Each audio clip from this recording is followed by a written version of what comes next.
നമസ്കാരം, ഗ്രാമിക ന്യൂസിലേക്ക് സ്വാഗതം. കണ്ണൂർ നഗരമധ്യത്തിൽ മഴമരങ്ങളിലെ കൊറ്റില്ലങ്ങളിൽ നിന്നുയരുന്നത് കുഞ്ഞു പക്ഷികളുടെ കലപിലകൾ. വെള്ളവും വെളിച്ചവും തേടിയാണ് കുളക്കൊക്കുകളും നീർക്കാക്കകളും നഗരത്തിലേക്ക് കൂടുമാറുന്നത്. ആവാസ വ്യവസ്ഥയുടെ ശുഭസൂചകങ്ങളായ കൊറ്റില്ലങ്ങളുടെ എണ്ണം ക്രമേണ കുറഞ്ഞു വരുന്നതായി പഠനങ്ങൾ ചൂണ്ടിക്കാണിക്കുന്നു. കഴിഞ്ഞ വർഷത്തേക്കാൾ 25% കുറവാണ് ഈ വർഷം കണ്ടെത്തിയിട്ടുള്ളത്. കിന്നരി നീർക്കാക്ക, കുളക്കൊക്ക്, പാതിരാക്കൊക്ക് എന്നിവയാണ് നമ്മുടെ നാട്ടിലെ ജലപക്ഷികൾ. ഇവയുടെ കൂടുകളെയാണ് കൊറ്റില്ലങ്ങൾ എന്ന് പറയുന്നത്. പുഴയോരം, തോടുകൾ, മറ്റ് തണ്ണീർത്തടങ്ങൾ കേന്ദ്രീകരിച്ചാണ് നീർപക്ഷികളുടെ ആവാസം. ജനവാസ കേന്ദ്രങ്ങൾ കൂടുതലായുള്ള പ്രദേശങ്ങളിലാണ് ഇവ കൂടുകൂട്ടുന്നത്. മനുഷ്യരുടെ കൂടെയുള്ള സഹവാസം ഇവർക്ക് സംരക്ഷിത ബോധം നൽകുന്നുണ്ടാകാം.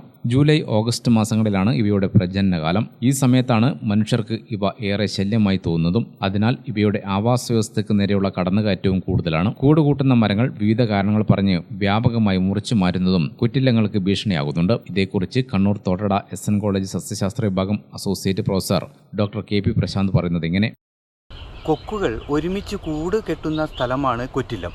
ഒരു മരത്തിൽ ചിലപ്പോൾ ഒന്നിലധികം എണ്ണം കൂടുകൾ കാണാം. കൊക്കുകളുടെ ആവാസ വ്യവസ്ഥ തണ്ണീർത്തടങ്ങൾക്കടുത്തായിട്ടാണ് പൊതുവെ കാണുന്നത്.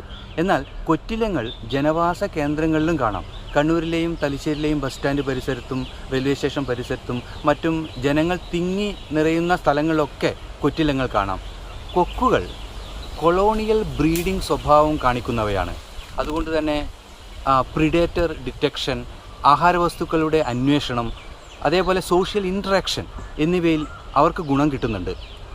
ഹാബിറ്റാറ്റിൻ്റെ ലഭ്യത, കൂടുകെട്ടുന്ന മരങ്ങളുടെ പ്രത്യേകതകൾ, ചില്ലകൾ, ബ്രാഞ്ചിങ് പാറ്റേണുകൾ, ഭക്ഷണത്തിൻ്റെ ലഭ്യത, ശത്രുക്കളുടെ സാമീപ്യം എന്നിവയൊക്കെ കൊറ്റില്ലങ്ങളുടെ സ്ഥാപനത്തിൽ അതിൽ സ്വാധീനം ചെലുത്തുന്നുണ്ട്. കൊറ്റില്ലങ്ങളുടെ നടുഭാഗത്തായിട്ട് സാധാരണയായിട്ട് ഡോമിനൻ്റ് ആയ പക്ഷികളാണ് കൂടുകെട്ടുന്നത്. സബോർഡിനേറ്റ് പക്ഷികൾ മരത്തിൻ്റെ പെരിഫറൽ ഏരിയയിലാണ് സാധാരണയായിട്ട് കൂടുകെട്ടുന്നത്.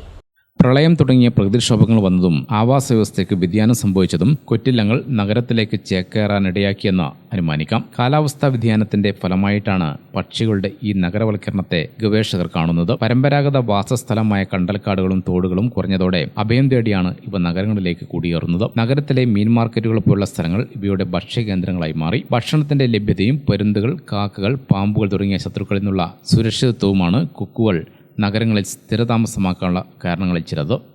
ഗ്രാമിക ന്യൂസ്, കണ്ണൂർ.